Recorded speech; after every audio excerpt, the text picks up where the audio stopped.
Welcome back to Between Two Racks with the Kilo Crew. This week's episode, we're joined by a good friend and fellow coach, Gavin Attorre. Thank you for joining us. To get us started, today's episode, we're just going to kind of talk about the industry, your time with us, your time now, what you do. But first, I know you met Stefan in 2013, correct? Correct. And that was for a Poliquin Group course? Yeah. So I obviously met Charles, went through Charles's level 1, 2, years before that, and then eventually did my level 3. And I think, Steph, you came on just in that 2013 year, I think. Is that correct, when you first joined the company? Yeah, first joined the company in September 2012, but... I think that was your first course. The first time that I traveled for education. Yeah. That was the first Manchester. Yeah. So we were in Manchester, and I think I was sat down the front, like trying to get, like, I want to see the slides. I want to see like the ins and outs of stuff. I think Derek was maybe the lead coach there at the time. Yeah. And I remember looking back, and there's this like intense dude at the back on the back table, like just scowling. But then like you go through your notes and you go through like. Especially back in the day when you see the books and the manuals and stuff when the Poliquin Group used to do, I was like, he's in the pictures. It's like, and then you start to realize who he is, and yeah, that was my first introduction to Steph. And I think we met then on the body comp course. That's where I met you, Porrick, and Alex as well. Maybe the first time Rhode Island. In Rhode Island, yeah. Did the body comp course where I first met Porrick. Had some phenomenal training sessions that 5 days, and my first real introduction to Steph, and the thing that blew me away was his mind on how he looks at program design and how it's not just the reps and the sets, it's like the intricacies that he was able to talk about, and it just blew my mind. I was like, wow. I think that was when by the end of the 5 days I'm like, coach me, like I need to. Oh yeah, you did work online with yeah Steph as well for a couple of years, I think. 2 years at least. Yeah, probably my strongest ever. Being with Steph. Yeah. And the thing I loved about it was I could learn not the exact thought process he was going through, but I could start to see, well, he might do this next. And I think some of the emails we would send back and forth, like, would this be coming up next? And you're like, yeah, this, but then I want to do this first. And I was like, right, okay. And that was my first sort of real insight into longer term periodization. So obviously back when we did the Poliquin stuff, and Charles was obviously phenomenal at short-term periodization and getting results fast with athletes and stuff. But yeah, just listening to Steph talk about, well, we're doing this for this reason because I've got to do this in the next 12 months. It's like, wow, okay, I need to listen to this stuff and take note. And when you first got started in the industry, like what got you started as a coach, as a trainer? How old were you as well? Wow. Do you know how old I am now? I can probably guess. So yeah, this year I turned 45 in November. Okay. I first started coaching, I think late 90s, early 2000s. I was playing football back in the UK back then, and I was a little bit chubby kid and wasn't the fastest, decent enough skill to do what I needed to do. But just training just allowed me to see that I could drop body fat, I could get faster, and like even the basic stuff that I was doing, I was like, okay, I started enjoying training a little bit more. My first time in the weight room, where I live in the UK, we had some phenomenal track athletes. Don't know if you remember, like Christian Malcolm, he was a 4x4 relay, he won gold in Sydney. And one of my good family friends was a sprinter called Doug Turner. He was a 200-meter sprinter. And they exposed me to the weight room when I think I was about 14 years old, 15 years old maybe. I can't remember the time. They took me in. I led down the bench press, and they unracked the empty bar, and it was like, boom, like zero eccentric control. And like they fucking spotted me and just bringing the bar up, and they toasted me. Like I got home to my grandmother's house, and my dad met me there, and he physically had to pick me up and take me to the car. And I was hooked. I was like, yeah, that can be coming back. It could have gone either way, right? Yeah. Either you love it or you hate it. They were trying to teach me power cleans and all this stuff. So that was my first sort of introduction to weight training when I was that age. But from there, I started to see what the body can actually do when you systemize something and start to stick to a training program and your physique can change, your performance can change within a matter of weeks. I was like, wow, okay. And that sort of led me into wanting to do fitness and so on. I think I mentioned this on one of Ben's podcasts, where I work now, Ben. And I first left school and I opened a coffee bar. It was an Italian coffee bar, so I opened a coffee bar business. But it just wasn't like that passion there. I enjoyed it by all means. I learned a lot, but like fitness was I just loved it. So I went and did my fitness stuff, and I just wanted to learn. How did you stumble on Charles stuff at that point? Just back then, like the internet first came out, I was preceding the internet. I remember dial-up, man. I was just trying to wait for shit to load up on the internet. You know, I remember that tone. It would take ages. Yeah, that's all I am. Yeah, just reading articles online. Like, were you like me? You were waiting on Friday afternoon Yep. for the T Nation article to come Exactly that, man. Yeah. Going into forums and like reading forum things, and I think one of the first ones I read from Charles, I read I think it was stuff on like Schmidt-Bleecker, and I think it was an article back in '82 on periodization and like reps, and I saw these rep numbers. I was like, what, tempo? I was like, what's going on? Like, this is crazy, and it just blew my mind. Yeah, it's crazy now to think what access young coaches have to information and knowledge, like how much easier it is to get the knowledge. But sometimes it's to a disadvantage for some coaches. Overwhelm, It's right? like too much. Yeah. Yeah, what do I do with all this information? Yeah. Like Yeah. they haven't got that, like, say, frameworks or like direction to navigate, and then there's context, and well, I can't just apply all this advanced athletic training to this person because they're nowhere near the level that they need to be. Yeah. So yeah, that's why I love listening to Steph back then. I was like, yes, it makes sense. There's logical progression into, you need to start here, you need to analyze, you need to assess. It's not just assessing at the beginning and you know the map. It's like you're assessing every macro cycle that you would do. How are they responding to that? What am I going to do in the next? So even though the plan's the plan and you want to get to this end goal, you're still analyzing at every point. Yeah. Like what you need to do for the next step, you know? Yeah. That was the thing that I took away a lot. Oh, I had something that was completely covered there. So that's why I just stopped. But now your career has kind of gone through. You've been a personal trainer, you've been a strength coach. And now primarily what do you do in the industry? So about 3.5 years ago, it was just through COVID. Just before COVID, I was in sort of an email group with Dr. Eric Serrano. He's a good friend of mine. He helped me a lot, family-wise, with my wife, going through some health stuff. Obviously met him through Charles and Polygon Group and being good friends, and he helped me a lot. And part of his email group, and Ben interviewed Eric on his podcast. I was like, fuck. I knew Ben through Charles. I was like, I always wanted to meet Ben, and so I emailed Ben through that group. I was like, I'm in Orlando for a little bit. I want to come down and train if I can. And unfortunately, I didn't get to go to MI40 at that time. And COVID happened. Everything closed down. I'm on my bike. I'm listening like how to do breath work and nasal holds, and I'm on my watt bike doing some cardio stuff so I can get to a gym.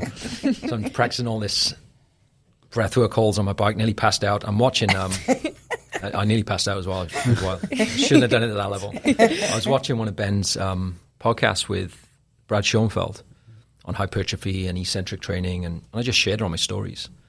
And Ben slid into my DMs. We actually tell this story on our camps and stuff. It's like I slid into DMs. I was stalking him for a while, checking out his topless pics and stuff. And he just watched what I was doing a little bit, I think, and saw that I then sort of transitioned from the gym that I own with Sam O'Sullivan, who's obviously a kilo coach. He's been through education with you guys as well. Transitioned from the gym, and then went fully online myself. Business was going great, and Ben was like, I'm looking for some real good coaches that want to come onto the team, and we had a conversation. I was like, yeah, let's do it. And, we've been real good. Like, he's one of my best friends in the world. Yeah, you definitely had a very successful transition from the gym to online coach, like really quickly. And you're doing the whole train dads before that was a normal niche. So like what was the biggest thing that worked out for you there? Like how did you do that so successfully? Because that's a very hard transition for most people. Yeah, I think purpose, man. Like I had obviously the health stuff with my wife at that time, and the gym was successful, but it was sort of restricting me on what I could do financially to support my family and support my wife, right? So 6 years ago, she had breast cancer, and she was doing split night shift work. She's a midwife, and I was like, right, we need to do a lot of testing. We need to make sure supplementation is there. Like, I knew the amount of income I needed to do to support her, to make sure we covered every point we had to cover to make sure her health was in the right place. And for me, that purpose was like, I need to make sure that financially I need to do that. And I think once you have that purpose, you set that goal, like nobody's stopping me. Nobody's stopping me. Yeah. So I just invested into a business mentor. Vince Del Monte actually helped me initially, did his stuff, and just set me up with frameworks in how to work my day, what I need to do, what I need to tick off, what was the checklist. And I just made sure it was done every day. And within, I think it was like 15K I had to invest. Within 3 months, I was like 15K recurring every month. Built that to most months. It was coming in 30, 40K. And it was just a solo, just on my own, doing that. But, and then it got to the point like income was good. But it wasn't always about that type of financial income. It's just I wanted to be part of something and grow to something that's going to influence more, you know. And that's why I especially when I had to chat to Ben, he's like, he knew that I was an educator as well. I try and deliver as much as I can too, and just share the knowledge that I have. So we had some conversations, and now we're doing some education stuff alongside the online clients that we train online as well, as part of the business. And when you say, because now I'm sure a lot of our listeners, I was just speaking to a student this past weekend, and he's currently in that move of having his live gym, but same thing, being in the position with the family where he wants more time with the family, wants to start going online. So you say you use the word frameworks a lot. Yeah. So for you, are those more like the systems of accountability that you use for yourself and your clients when it comes to doing online coaching? Yeah, exactly that. Like, you need systems in place. Like, you can imagine running a gym, you need systems, you need what are the KPIs I need to be making sure that are ticked off every day. And that's from business, that's from training, that's from financial stuff, and am I spending enough time with my kids, and like what is the most important thing in your life right now, you know? Yeah. What do you like we speak about when clients come in, the framework we look at is we call it the MVP, is the mission. What's the mission you're going to go on? What values do you hold? And now we can develop the process around it. So it's MVP. So if I know your mission, and my mission was to do X, and what are my values? What are the top 3 values that I value the most in the world? And I anchor those, you can't not win. Like, if you anchor it to that, you win every time. And the process then is simple. So that's how we sort of manage that framework around that. Yeah, I think we see it a lot. You have coaches that are passionate. They want to be coaches, but it's the business side that they struggle with the most, because it's great. You want to care for your clients. You want to put so much time into that. And that's why, like, even within Kilo, everything we do is a system, because without the system, that's where things start to fall apart. So I think that's definitely something where coaches need to spend more time in developing their systems for every component of their business, for sure. I think it's knowing where you need to show up every day. And like, not every day is going to be perfect by any means. You're going to, even though you set time to spend time in this area or that area, sometimes something else is going to take over. But it's also having like, what are my top priorities for that day? And if they don't get knocked off, that has to be number one for the next day. And it's always going to be a moving, a sliding scale. Something's going to go up at certain seasons of life, and you have to prioritize something else. But again, going back to those values, as long as you're living by your values, everything works out. For us, speaking on, because I know with Ben Pakulski and what you do there now, you still hold live education. And I know for us, everyone is aware now that we're not renewing our lease here, but we still firmly believe in live education. Yeah.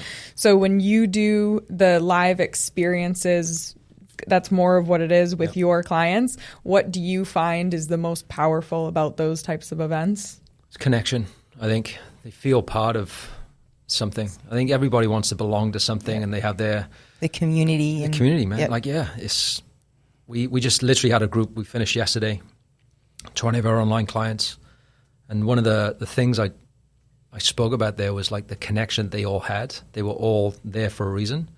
A lot of them are very successful in business, but they're also family men as well. they have kids, they have a wife, they want to support that type of thing in their life as well. And they're all on the same path.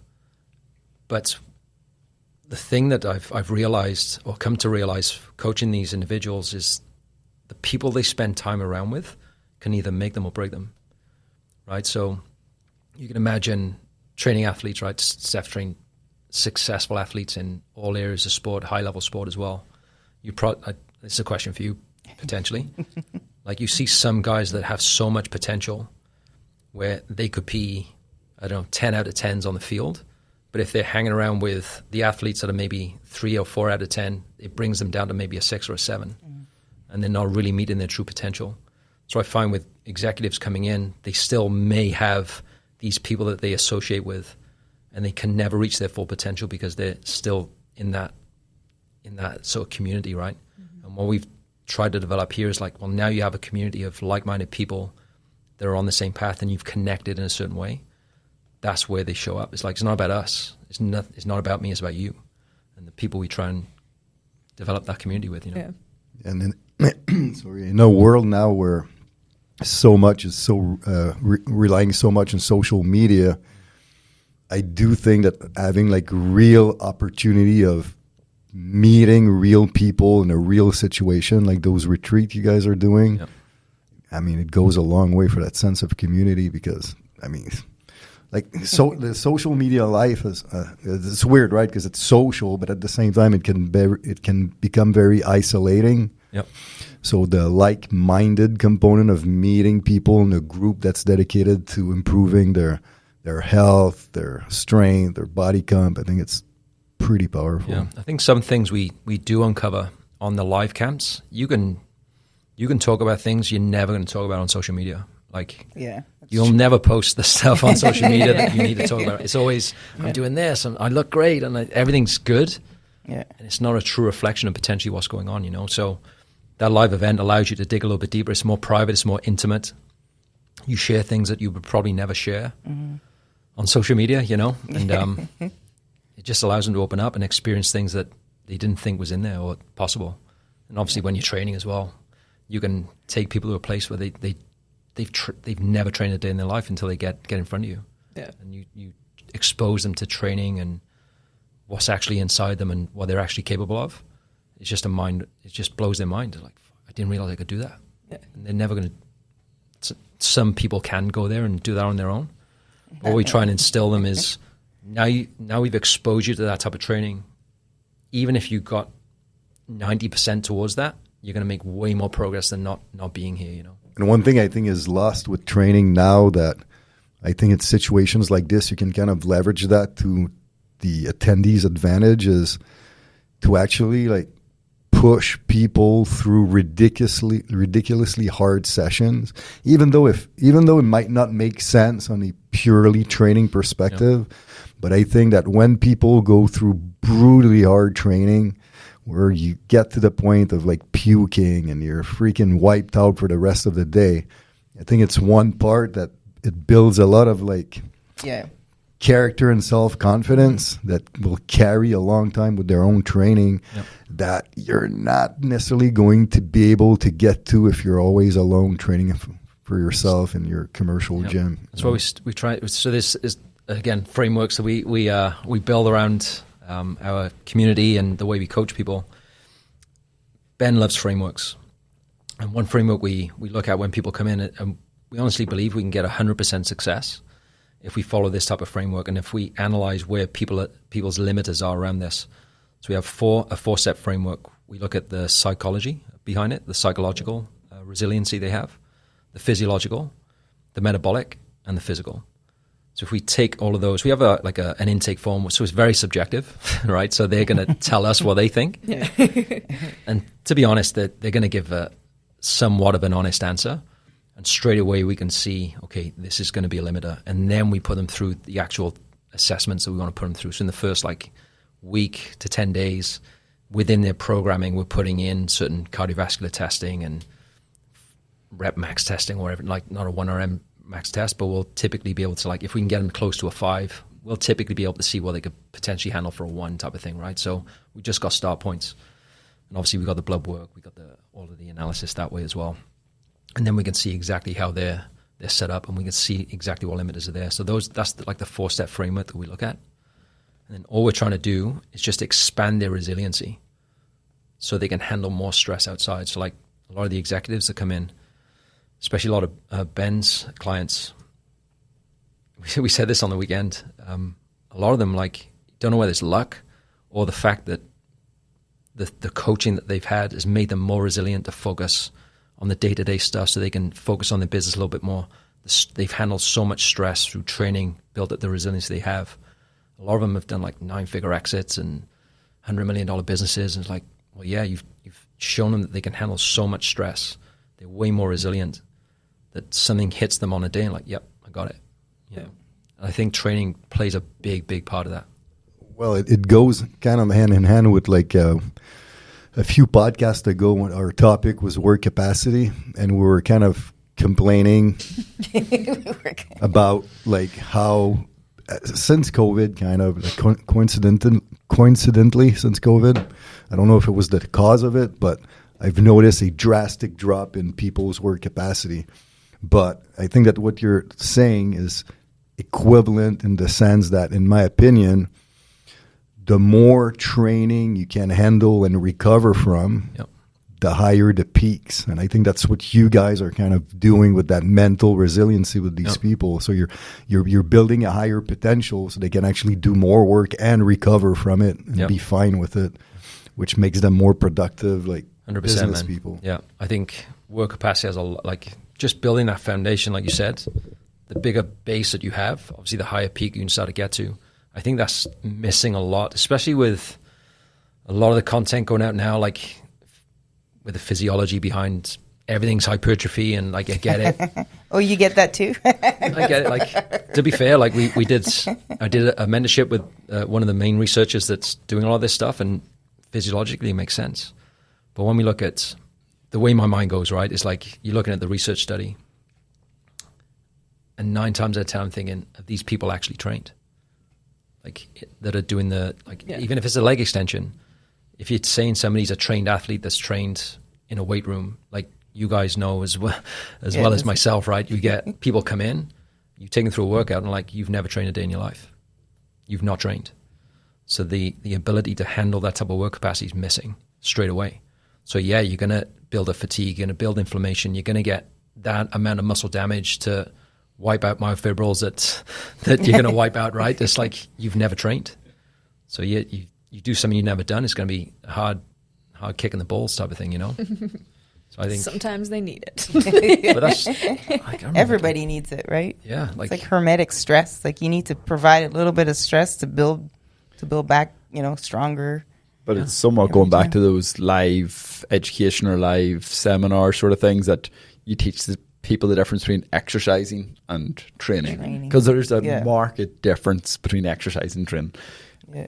Everyone should exercise, yes, that's fine. But if you want results, you need to train to some extent. And the other thing too, like I remember asking the question when we were going through the calls with the guy, it was like, one of the limiting factors for obviously motor unit recruitment is pain. Mm-hmm. So you got that mental resiliency now to push to the net. Like, right, my question was, is that trainable? He's like, yeah, it's trainable. So I'm like, well, why wouldn't you train it? Like, train that ability to go to that set, even if it's going to create a bit of muscle damage and a bit of fatigue. You're going to be able to train that. So when that set kicks in, when you're going to take that set to where you need to take it, you got it. You can go beyond that, and now you can get more motor unit recruitment further down the line, right? So it might not be isolated in that moment there. So going back to what, like Steph, like you're programming this right now. We might do some pain threshold stuff. We might be not maximizing physiologically what you see in the research fatigue and all that stuff. But further down the line, I'm going to be way better equipped to put on way more muscle mass than is potential, And it's completely accepted in other forms of training. Like if someone wants to maximize their VO2 max, building a large aerobic capacity is a very acceptable and scientifically accepted form of base training. Yep. Base training is a thing for a reason. Yep. You need the base to then push for the higher peaks at some other point. Yeah. So we did it this weekend, like the ability for people to go to that level of training, they just don't want to go. It It might be fear, it might be pain, it might be panic. Like they panic when those sets kick in. Mm-hmm. But the one cue we always tell them is like, you're safe. You're safe. Like we got it. Don't worry. You calm them down. This is where like that breath work and the mental resilience comes in. We try and get their breath under control a little bit. And 9 times out of 10, they're doing like 8 more reps than what you think they can do. Mm-hmm. Like they think, I'm done. Nope. Stay there. Like, stay there now. I remember training with Ben like a couple of years ago. And I think we were on a hack squat in Pure in Toronto. I'm like, how many did you do? I was like 8. And I'm thinking like, I'm done. He's like, get back on there. And we did another 15. I was toast. Like I was done. Like I couldn't move. But it shows the brain, like the brain's limiting how much you can do. If you don't train that, you're always going to be limited by your brain's level to recruit what you need to recruit. And I think that's got to be part of training. Yeah. Has to be. And like, even if it's what would be considered overtraining sometimes, like, so like, does anyone really need to do 2-a-days for 5 days in a row, like those old school camps used to be, or 2-a-days for 10 days in a row, like in 2016? To be honest, man, they were some of the best days I've ever had. Oh, yeah. They're great. They're great, but you need to know that your body can get through it. Yeah. And then all of a sudden, normal training is like, okay, this is. It's not easier. It's not easy, but it's like, okay, I know that this is a reasonable task to set upon your own body on a day-to-day basis. Like I've been through so much worse. Yep. But taking this step back, this is more reasonable. All right, why the fuck couldn't I do this? Yeah. And it's also that, like you guys saying, yes, it was 10 days because you did 2 back-to-back courses with 2-a-days, but you also, it's crazy to me now because you talk to people that don't think they could do it one, or they show up and they don't want to do it. But it's like, well, then maybe you need to reconsider what you're doing in the first place if you can't handle this one instance of like high intensity training for a little bit. But that reminds me, like, have you guys ever heard of the greatest training study ever devised? Oh boy. It's a real thing. Like one of my colleagues sent me the study a few weeks ago, and it's a 1977 study. Granted, it was more like a cardiovascular work, but the protocol was like ridiculous. Like it was a group of people, and they've put that group of people through, I forget the exact protocol, but a ton of running, high intensity running. Like then the whole goal was to measure pre and post protocol, like VO2 max increases, and the volume was just completely savage in that study. And the group, after I think it was a 11 or 12 week study, they ended up increasing or improving their VO2 max by 44%, which was the greatest improvement ever seen in research on VO2 max. But I guess the moral of the story was that it's pretty crazy how you can change the human body if you accept to push the human body past barriers that you think are even possible. And it also shows that if you do so, when you have the mindset for it, the human being is quite resilient and they can handle way more than the average people think they can handle. Mm-hmm. I'm not saying that this was like the perfect training modality, but it showed that if you really push the envelope for an extended period of time, shit can actually change for real. 100%. I can't remember this exact study, but you might. It's one of these books, and it might be Kramer's design and resistance training programs, but they talked about the super maximum eccentrics, and it is one of the most savage training studies I've ever seen. It was like every day or every other day with 160% of your 1RM for super maximum eccentrics. Everyone survived. They maybe didn't get the best results, but they survived. You're not going to die. You'll be fine. You'll be fine. Yeah, I remember, like, because we were doing that type of training twice a day too. Yeah. Like chains, bands, like eccentrics. Yeah, it wasn't easy workout. Like I'm getting ART off Kato in between sessions. I'm like I was fine. Yeah. But it just again builds that resiliency to go. Yep, I got it. Like I know how to execute it. I know I can go there. I know, and you do it. You do it. And you're going to get results. And it's not going to, in the long term, you're going to build more muscle regardless, right? I think that, I know we always speak on like continuums too, right? So it's like, yes, the rep ranges between for maximal motor and recruitment is going to be where it's going to be. But I think there's that continuum of, you got novice trainers, there's like intermediate and advanced. There's that sliding scale where a lot of the people that are now doing that type of hypertrophy-based training now, they're nowhere near that level. Like No. Like the rate coding they need to be able to recruit that amount of time. Are they stable enough? Do they have the internal stability to maximize that stuff up? And it's like, you're nowhere near that advanced level. For me, that's advanced type training. Yeah. So you need that sweet spot in the middle to go, yeah, this is where the long-term stuff comes in, because we're going to train you to be able to recruit that when you need it. And then it just takes time. Even beyond that, like that is us, again, narrowing down to looking at everything through the scope of hypertrophy. Yep. There's still room for looking at strength-based training as a skill. So we can use more compound, more complex exercises further down the line that you're going to get a bigger training stimulus from, when you realize that not the only thing you want to consider is hypertrophy. So you just need to, like, everyone just needs to take a step back and know that more than one outcome can come from strength training. Yeah. It's not all hypertrophy. Yeah. When you look at it from a longevity standpoint too, it's like, what do I want to be doing when I've built the muscle mass that I want, and how am I going to move then? Yeah. Because if you think about the best way to do it is stabilize on externally stabilized machines and so on. Well, you're now detraining other things in the body that when you come out and move and you want to try and squat, you can't squat. Like the disparity between a hack squat and a front squat is going to be so far apart. You've detrained the intermuscular coordination that you would want to keep for movement further down the line. So I'm like, you have to have that sweet spot of, like you guys do, and we do it in our coaching as well. If you're going to learn a skill, I want to do that as many times through the week as possible. So it might not be maximal loading, like especially on something like a front squat and a back squat. You don't want to maximally load that if you're going to learn it. Mm-hmm. So we try and do that as multiple times a week through as possible, as frequent as possible.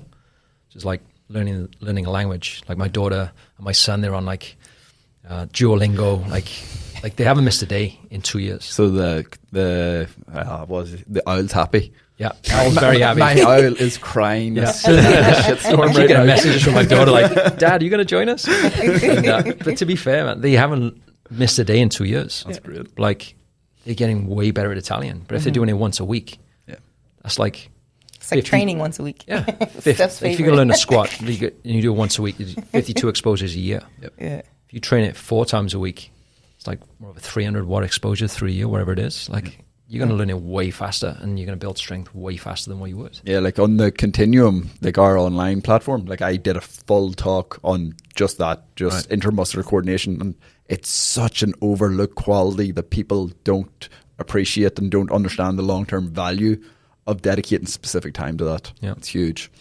So when you're looking at that, like you imagine somebody now trying to, so what I try and do when we're looking at that is I like to build those patterns in, not for, some people might not want to strengthen that muscle up, or that movement up, let's say, but I still want to keep that pattern in for hip function, ankle function, spinal function. Like all of these things are going to matter further down the line. But if I'm just doing a hack squat, I'm not coordinated. Mm-hmm. You know? But even just overall robustness. Yeah. If someone they mightn't have any intention of strengthening that pattern to a great extent, but during everyday life, you're going to use these patterns for doing your daily fucking activities. So to be a little bit more robust going through that, it's only helpful. Like there's no downside to maintain that level of skill. Exactly. Yeah. I know you've mentioned it a few times, and I know even I work with James Laval for all my blood work, and he always tells me to do, like I do box breathing. He always gives me more of those parasympathetic things to do. So within your coaching, what do you find that has had the best impact for your clients for those types of activity modalities within their training? Yeah, so one of the tests we do, you guys familiar with Patrick McKeown? So he wrote the Oxygen Advantage, Irish guy. Yeah, wrote the Oxygen Advantage. One of the tests he runs, we run it with clients as well, is the BULL test. So basically we're testing carbon dioxide tolerance, so how much of pH balance is going to shift in the body. So the longer you hold your breath, the more carbon dioxide is going to increase. And we actually did this with the clients on the weekend in the testing. And like gold standard, ideally you want to be like 40 seconds plus. Which is hard. I suck so bad at this test. So yeah, you're trying to get like a little bit calm first. Take a breath in, exhale everything out, and you just hold your nose. And like the timings that some people get is like super low, like 15 seconds, 20 seconds. And they're like gasping, like panicking, you know. What's amazing when you do that test, both like sedentary and then versus like a very light walk. Yeah. Oh, Yep. fuck, the difference there. So one way to obviously improve that is you have to do certain like breath hold techniques to really try and improve that carbon dioxide tolerance.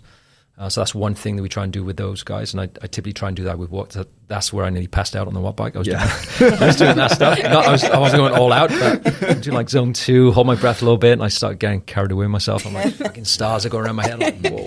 Like, this is it. Here we go. And it's a really uncomfortable feeling. Like it's like that sort of like building like pain tolerance, like you're talking about earlier. Yeah. Like that is an uncomfortable feeling to go through. Like so different to like lactic threshold stuff. Like it's just a different. The desire to just want to breathe is like just save your panicky, life. Yeah, you get a little panicky. Yeah, it's not nice. So yeah, we start that off with just light walking, right? So it's like you're not going to hold your breath until you're going to pass out on a walk. It's like once you feel that first urge for air hunger, light breath in, settle yourself. Once you've taken a few steps, so I try and do it with steps, right? So it's like how long can you hold your breath whilst the amount of steps you're doing? All of a sudden, within like 3-4 weeks, you've gone from like 25 steps to 35 or 45 steps. So now they can handle that a little bit more. So we use those as little markers. That's one way we start to build up carbon dioxide tolerance. And that way as well, I think Patrick was saying it's like the closest to altitude training you can do. Bro, that sounds about right, yeah. It's fuck, it says near 10 years since I've read that book, maybe 8. So similar to like altitude training. So once you're going through that type of stuff, the spleen will start to dump out more red blood cells because you need more oxygen to start being carried around the body, right? So we start there, and obviously stressed out situations that come in the day, and when you get into those places, it's calming your nervous system down. It's like we use box breathing, great. Stuff like Mark Divine, the SEAL guy, great book. I can't remember the name of the book, but it's a book by Mark Divine. And we use things like resonant breathing as well. So 3 to 4 seconds inhale, all nasal, and then you want to extend that exhale out as long as possible, anyway, like 6 to 10 seconds, and just being in tune with your body. And obviously in that time, whilst you're doing that, shit's still going to be trying to get into your head. Just focus on the muscle, just calming the body down as much as possible, and just feeling what frequency is going through. Because when you actually feel what it is, it's like high frequency going. Your body's like erratic, and as soon as you can start to just focus on one muscle, relax that one. Focus on this muscle, relax that one. I think Ben used to do a thing where he'd put a marble in his back pocket. So he sat down and he just focused on the marble, and nothing else would be in his brain. He's like, fuck, there's a marble stuck in my ass. Like, there's nothing else that can come in your brain at that point. Like, fuck, this is uncomfortable. But it would allow him to just focus and pay attention to where you need to pay attention to. Yeah, so we just try and get them out of their head and use breathing, just calm the nervous system down a little bit. You know? Yeah.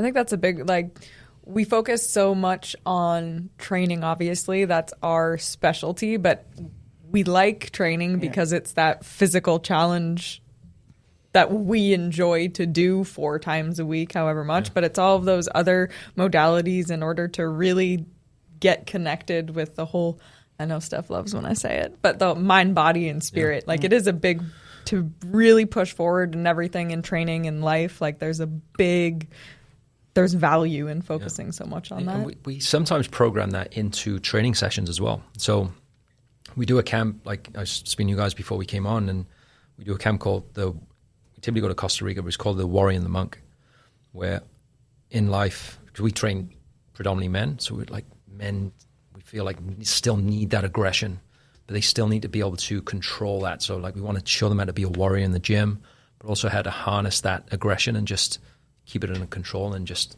unleash it when you need to unleash it, you know?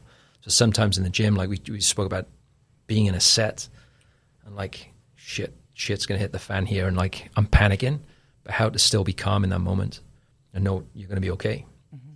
So sometimes we'll be doing breath work at the top of that set. Like, let's go, bang, and you're back into the set. So sometimes we'll do that in between sets, so we can calm them down enough, bring their heart rate down enough to recover, and then bang, you're into your next set. But we'll focus that on mobility and activations in between sets. So if somebody's doing something like a Romanian deadlift or a stiff leg deadlift, we can see improvements in their range of motion straight away just by in between sets. We're doing like you guys use Aldoas, so, seen Aldoa movements? Yeah. So we'll do Aldoa L5S1 where you're on your back, your legs are up in the sky, and straight away that's assessment to see, well, if you can't actively pull your legs towards your chest, and I can see the angle that you can actively get that, there's no way I'm giving you a stiff leg deadlift, right? You can't, the weight's going to dump you forward, you're going to go passively into that range, and you're going to go through your low back and so on. So we actually ask them to do that in between sets, so they're actively creating stability in between sets, but also breathing resonantly to allow the range of motion to improve. So obviously the nervous system is going to control that a little bit more. So when we speak about like yoga classes and yes, flexibility and so on, they're actually just breathing into it. And the more parasympathetic breathing that you can get, the more the joints and the nervous system opens up, and you just improve range of motion within like seconds and minutes. So we try and get the range and the activation in the same thing, and then bang, they're into the next set. So we try and keep them moving. Then since we've done like programming this type of stuff, especially we use that in like foundation phase training, when we're teaching them skill, we're teaching them to access those ranges. It speeds up that process so we can get to those like faster towards those performance goals that they want to do and start loading a little bit better and getting them stronger, you know. Is it more the activation of the stabilizers or the antagonist in the shortened position that you're working on? Yeah, both. So like we did this on the weekend where we were doing we would test them on like, let's say for example the RDL, or like seeing the range they can get their hands down towards. Like half of them were like just above the knee, like that's where I'm feeling I can't move anymore. Take them into the Aldoa L5S1, and I'm right, low back flat, low back cannot come off the floor, your rib cage is down, everything's stacked, and I want to see how much you can keep that down whilst you're actively pulling through the hip flexors. Hip flexors hold. If you can't do that anymore, that's where you stay, and you just breathe into the diaphragm, open that up, get back up, and all of a sudden they've increased 10 degrees. So I think it's more like that activation, mind towards the muscle, creating internal stability to allow the range of motion to go. So when they're not with you, how do you find it hard to make sure that they're doing those exercises correctly? Like, how do you guys handle that? So we do a lot. Like one of the non-negotiables ideally we have for clients is they send a ton of videos through, and we just voice notes back. Be in this position, be in that one, send that one next one back. And if we do need to, we'll go on like a live call with them and say, right, you're in the gym, let's go. Like we'll focus on the main big bang for buck stuff we need to focus on to make sure they get the execution. But we're trying to get way more live client camps where they can come in and we get hands on, and the experience just goes way up. Yeah. The learning experience goes faster. Yeah. Do you get really good commitment to all those videos? Like do all them buy into sending them? So, like I know that's a struggle with online people. It is tough. I think a lot of the problem we have is like now gyms like you can't film in this gym and you can't. Like, oh really? Yeah. I feel like all gyms now everyone's filming. That's probably why it's becoming an issue. It's becoming an issue, right? Yeah. Do I have to get a tripod? I'm like, just put it up against your water bottle and just give me something, you know. Like to be fair, a lot of the clients are good, but to be fair, the ones that do and the ones that give us the data we need, 100% of the time. You can predict exactly when they're going to get a result. Yeah. It's the ones that don't, they're not as frequent, that type of stuff. It just takes a little bit longer. So. It's like anything. Yeah. But yeah, it's sort of like anything with the clients that are really good at tracking all their data. You know, all right, no matter what I ask of them, they're most likely going to be good and have follow through. But the ones you're like, oh, they haven't logged a workout in 3 days. This is going to be a rough phase. Like they're not going to have a good results because if they're not logging it for a reason. Yeah. It's not just because they're too busy. They're not logging it because they know they're fucking about. Yeah. So it's... Yes, that's why we try and sort of the onboarding process we have. We get the kickoff call. We get 30-minute calls every week. And we just speak about what is the limiter for you this week. Like we need to remove that roadblock, whatever it is. And we tend to run a 16-hour audit for everybody that comes in. So every 30 minutes, tell me exactly what you're doing every day. 9 times out of 10, there's shit in there that doesn't need to be there. And we just hold them accountable to that. Like, remove that. You're wasting time.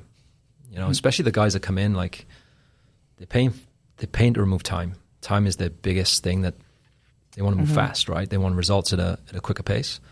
And we're just holding you accountable to that. So, like, stop doing this. You don't need to scroll at this time. Like, fucking remove that. That's your breath work. That's your mobility work. That's this.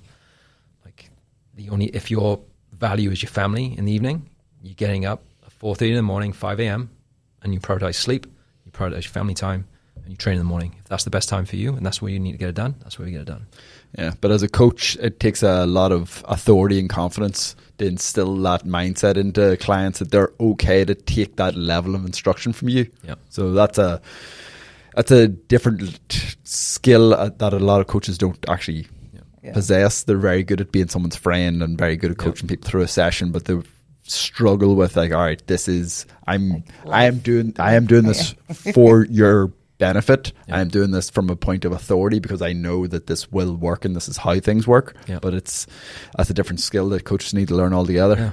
And it's obviously back and forth with that as well. It's because we always say we guarantee 100% success, but that might not mean the transformation you expect.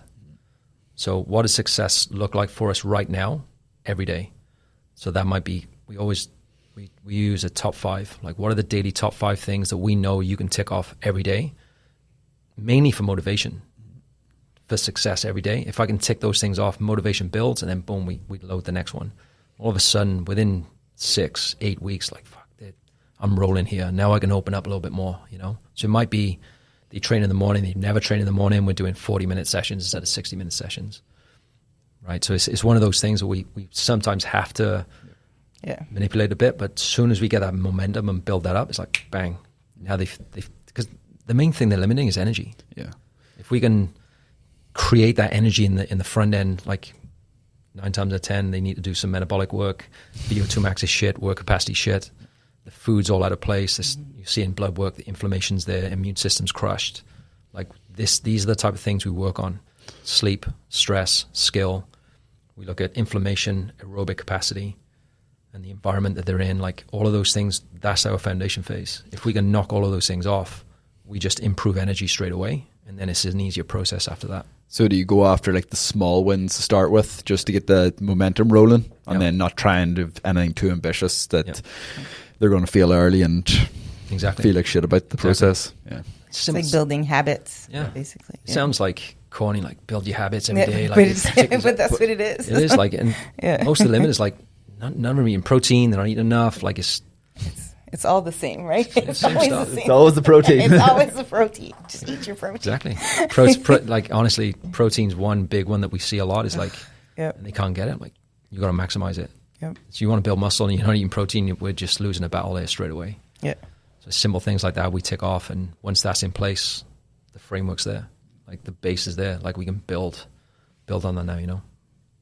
So it's almost more like the program you're running through there is training, but also coming into the side of being like a life coach to some, so they can see success in more, because most of the clients you're working with are executive clients that probably have reached a certain level of success in their life with work, but now it's even those people can still have a higher level to reach, especially when then the physical component comes into play. So you're just kind of teaching them all of these things so that they can reach even higher levels. Yeah, exactly. Do you think they still need to output in let's say in the boardroom, right? They still need that high level of execution.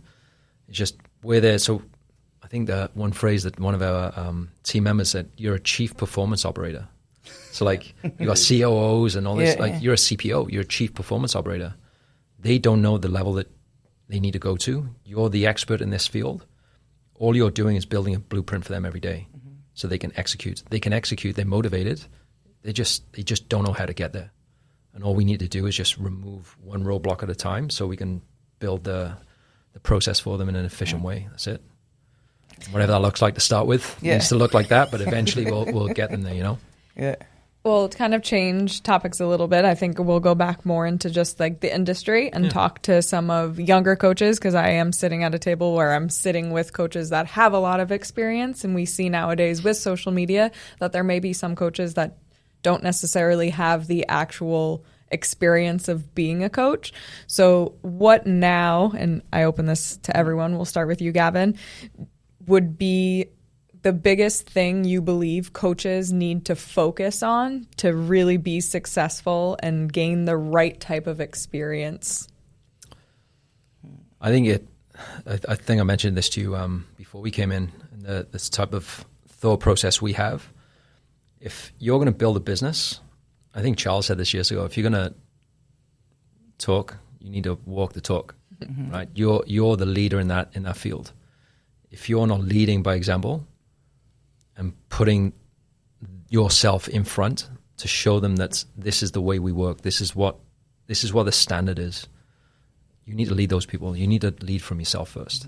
I think that's one of the biggest factors. And we talk about, like, we coach coaches and we see how they train, and I agree, like, the work capacity there right now just isn't there with the coaches that we coach.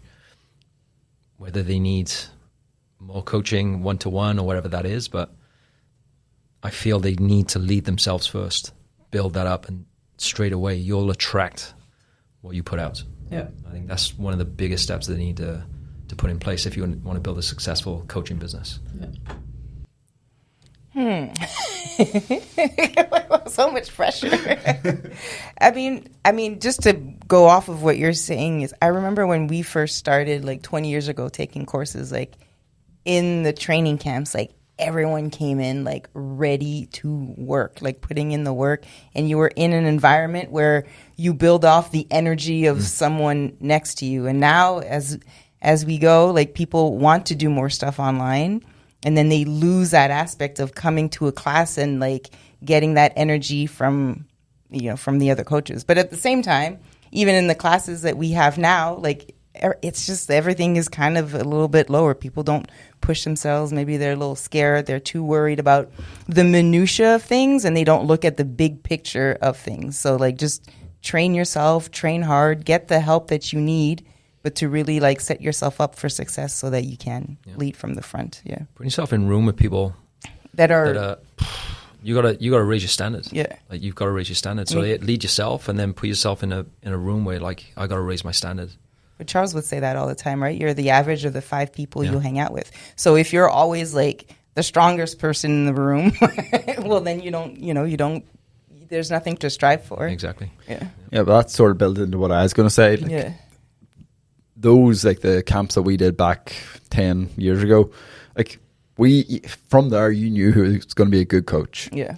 And if you stayed in contact with the people that you thought were going to be at that level, or the level you aspired to be at, and it somewhat held you accountable for your own education, your own development as a coach, because you've seen them do it. You're like, all right, why, if they're doing all this, why shouldn't I be investing that level of time or that level of whatever it is towards this part of the industry or this part of the industry? Because at the end of the day, you have to be a somewhat well-rounded as a coach. Everyone can have their specialties, but you still need to, like, be able to deal with most people that walk in off the street. Yeah. You can't just say, no, all I do is like high level, like elite powerlifting. Okay, cool. You've just narrowed the window of people you work with to 0.1% of the population. So I think just surround yourself with really good coaches and staying in contact. Like, me and Gavin met in 2015.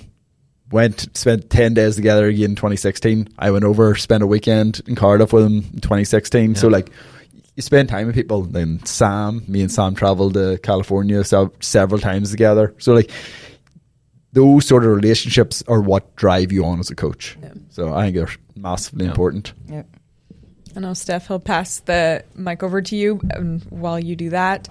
For me, another big one that I see with coaches and just the whole temperature of the industry now is I hope to see that the egos kind of diminish again, because I think that's coming into play where people are trying to be someone they're not necessarily meant to be even, and trying to constantly compare yourself to someone else instead of just focusing on what you need to do to get better as a coach. Yeah. Well, to me, I just think no matter what, like, even if it's online coaching, like, I think that young coaches need to spend time coaching people. Yeah. And I think that's the bottom line. I just feel like the younger students we have, they might have a few clients in the gym and they want to transition to online right away. But in my opinion, if you haven't gone through a few decent years of grinding to get new clients, keep new clients, training clients, understanding the physiology of a bazillion different body types and how to cope with it and how to manipulate the training while you're coaching people live, I think that skill, if you don't have that, you're never really going to be successful, at least especially not on a online perspective. So I just think it's funny because in a world where everybody wants to become the next online coach, at the same time, nobody wants to be a real coach. Yeah. But in order to be good online, you need to be first good. Especially in the age of AI, those online coaches that don't have good coaching skills are going to communicate. They're going to be gone. Communicate. I think I was speaking to Ben about this a few weeks back about like AI and how it's going to it'll speed things up for sure. Yeah. But it's not. I can't see it replacing the level of coaching that it could just spotting the little nuances that you've learned on the gym floor. Like you see online coaches now going in after you've got their qualifications, bang, they're online coach. You need 5 to 10 years on the gym floor, man. Yeah. You need thousands of hours of watching people move. And I remember even doing my level 1, 2, and you're coaching these people on the gym floor. The first athletes that I ever trained were I was doing it for free. I was I'm training an athlete. I'm going to get this guy the results as quick as possible. I remember the first real athlete that I coached. He was one of the All Blacks. He was I think he was second kicker to Dan Carter at the time, and he played for the Cardiff Blues. And the strength coach of the Cardiff Blues, a friend of mine, and he knew the stuff I was doing, and he was working with Charles and some of the biomechanics stuff I was doing. And he got me down to the gym, and I was assessing him, and he just came out of an ACL operation, and he'd been stopped being paid by the Cardiff Blues. The physios were just rest. Took so long. He paid for his own surgery, and it was just if I didn't see him move, there's no way I could be do this exercise, do that. You need to watch somebody move effectively, and now you're analyzing the program. What's next? You can't do that online.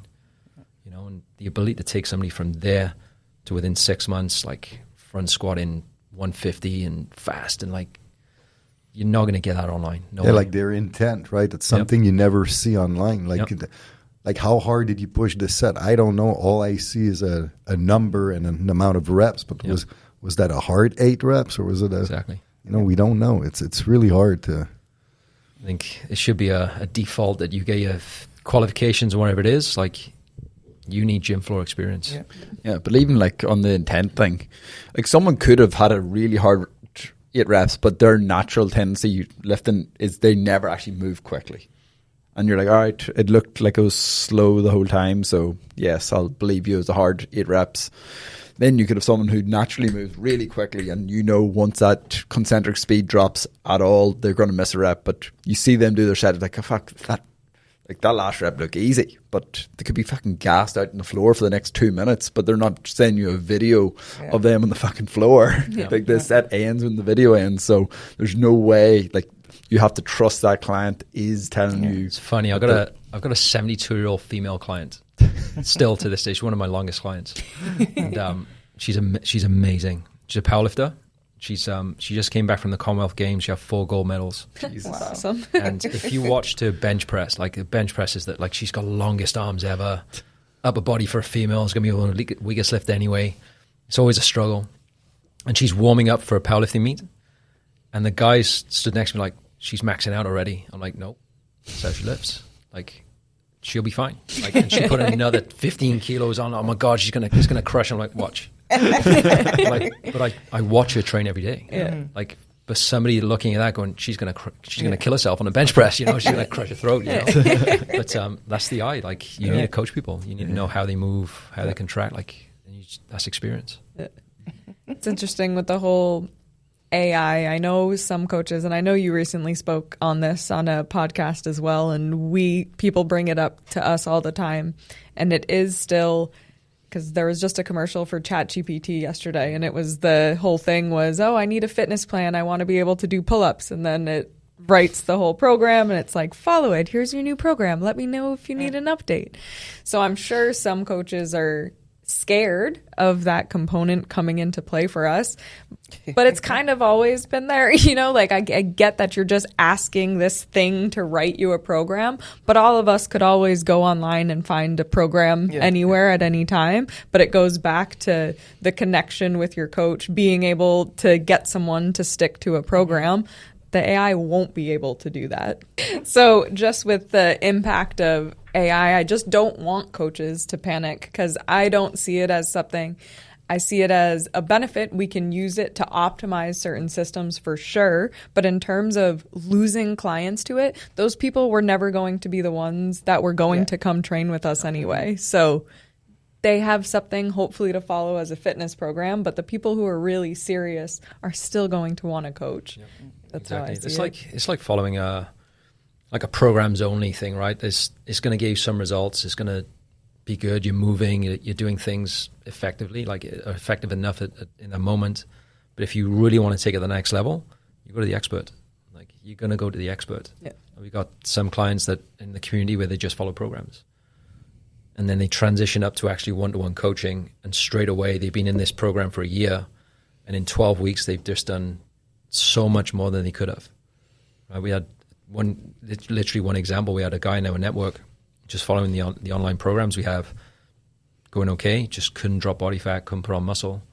And within 10 weeks, we dropped 15 pounds off him, got him below 10% body fat. And now within the next 6 months, he's gone up to 185, still around 14% body fat. And he's like, he's looking jacked. Yeah. You know, like he was in there for a year, and what he's done in a year gone nowhere. And within 9 months, he's like in the best shape of his life. Yeah. You know, so there's levels to that type of thing, and that might be the place that they start with.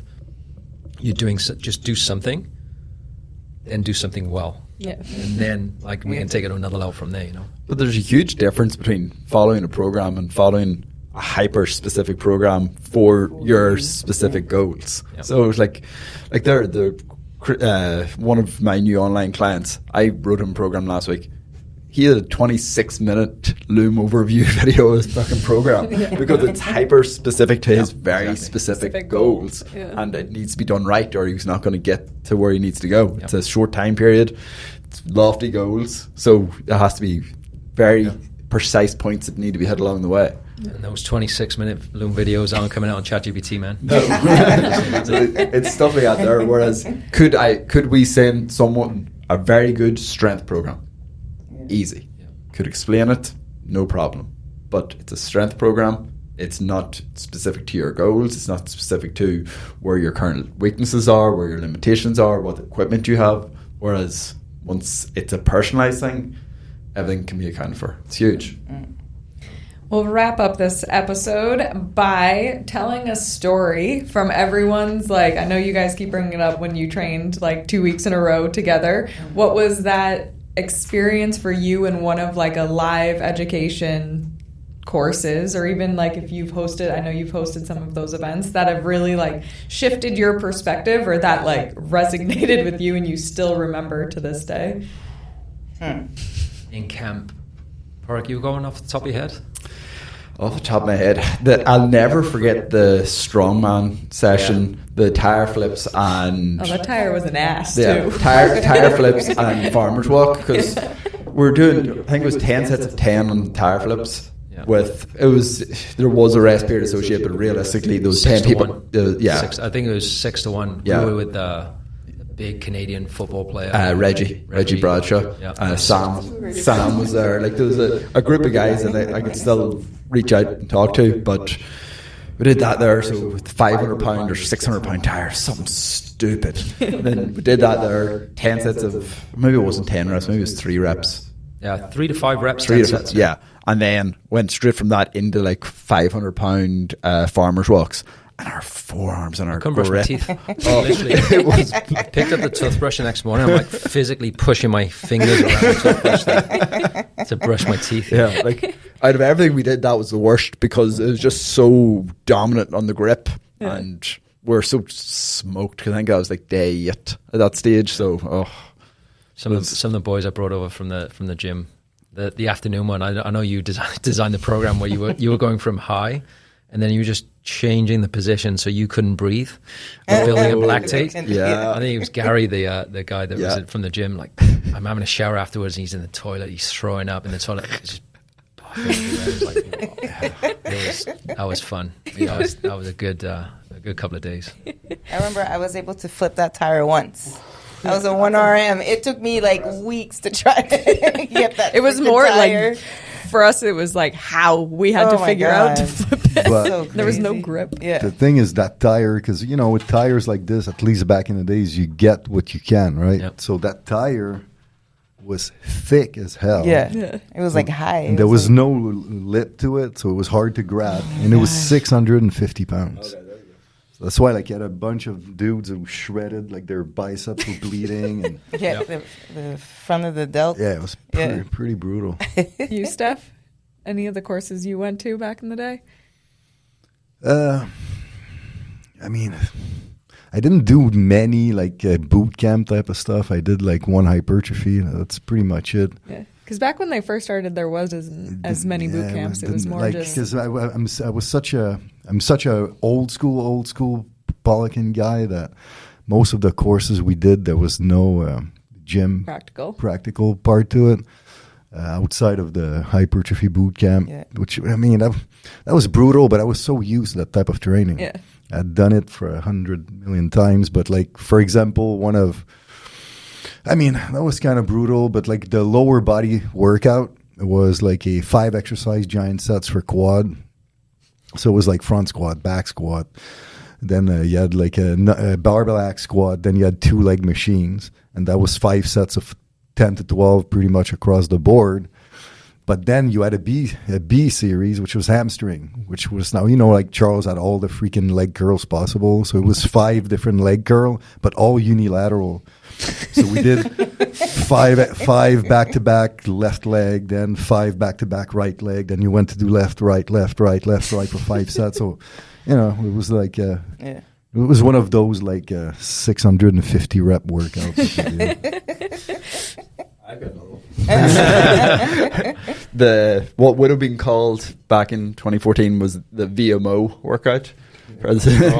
So, well, I think it wasn't a training session. It was just demonstrating all the exercises, but no one really explained that at the time. So I went all in. So I did. It was a level 2 during that. During level 2, and I think it's like 14 exercises, 3 sets of everything. Just because why would you do less than 3 sets? And I mean, every step I took that evening, my vastus medialis cramped. Like, specifically my vastus medialis cramped every step. I think that's the mindset though. Like, back then, it was like you were trained to to work, be able like, to go to those things. Like, we were trained beforehand just to make sure. He's on demonstrations. We're training. Like, we're going to load it. We're going to go to work. You know. And everyone's pushing each other. It's the camaraderie. It was the commit. Like, it was fantastic. Yeah. I think next year we're doing like the gathering. So it's in June of next year. It's our final event here at Kilo. I think we're just going to have to do some of those style of training sessions. And I know I'm going to get it on them. I have, like, Sierra is always tagging, well, what are you going to do the workouts with us? It's like the gathering. That's when we'll do it. Well, thank you so much, Gavin. It's been a pleasure. I'm sure I'll drop your information in the description below, because I'm sure a lot of people are going to be interested in learning more from you as well. But thank you for joining us on Between Two Racks, and we'll see you next week.